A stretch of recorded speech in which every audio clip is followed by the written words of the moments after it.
একটা সময়ে মানুষ মাসের পর মাস মাংস সংরক্ষণ করত, অথচ তখন পৃথিবীতে ফ্রিজই ছিল না, না ছিল বিদ্যুৎ, না ছিল ফ্রিজার। তবুও খাবার নষ্ট হতো না এত সহজে।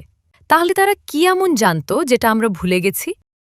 আসলে হাজার বছর আগেই মানুষ বুঝে গিয়েছিল, মাংস নষ্ট করে মূলত ব্যাকটেরিয়া আর ময়েশ্চার, অর্থাৎ জীবাণু বাঁচতে পানি চায়। তাই যদি মাংস থেকে পানি কমিয়ে ফেলা যায় তাহলে সেটা অনেক দিন ভালো রাখা সম্ভব। এই কারণেই সবচেয়ে পুরনো এবং জনপ্রিয় পদ্ধতি ছিল লবণ ব্যবহার করা। মানুষ মাংসের ওপর প্রচুর লবণ মাখিয়ে রাখত। লবণ একটা অসাধারণ কাজ করে, এটা মাংসের ভেতর থেকে পানি টেনে বের করে আনে। বিজ্ঞান ভাষায় একে বলে অসমোসিস। পানি কমে গেলে ব্যাকটেরিয়া আর দ্রুত বাড়তে পারে না, ফলে মাংস অনেক দিন ভালো থাকে। আজকের বেকন, সল্টেড বিফ বা বিভিন্ন প্রিজার্ভড মিট, সবকিছুর পেছনেই এই একই সায়েন্স কাজ করে। শুধু লবণই না, মানুষ মাংস শুকিয়েও সংরক্ষণ করত। হয়তো খেয়াল করেছেন, শুকনো খাবার সহজে নষ্ট হয় না, কারণ ব্যাকটেরিয়া বেঁচে থাকার জন্য ময়েশ্চার দরকার।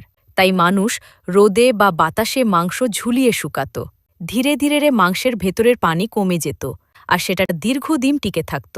আজকের বিফ জার্কি বা শুটকি আসলে সেই হাজার বছরের পুরনো প্রিজার্ভেশন টেকনোলজি।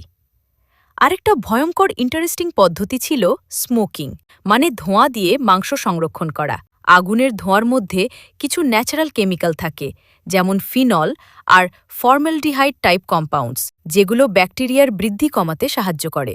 একই সাথে ধোঁয়া মাংসের বাইরের লেয়ার শুকিয়ে দেয়, ফলে মাংস শুধু সংরক্ষিতই হতো না, একটা আলাদা ফ্লেভারও পেত।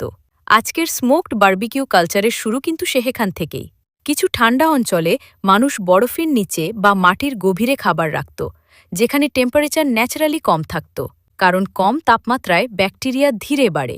অর্থাৎ ফ্রিজ আবিষ্কারের বহু আগেই মানুষ নেচারকে ব্যবহার করে কুলিং সিস্টেম বানিয়ে ফেলেছিল। সবচেয়ে মজার ব্যাপার হল, তখনকার মানুষ হয়তো ব্যাকটেরিয়া বা মাইক্রোবায়োলজি সম্পর্কে কিছুই জানত না, কিন্তু অভিজ্ঞতা থেকে তারা এমন সব পদ্ধতি বের করেছিল যেগুলো আজকের মডার্ন ফুড সায়েন্সের সাথেও পারফেক্টলি মিলে যায়।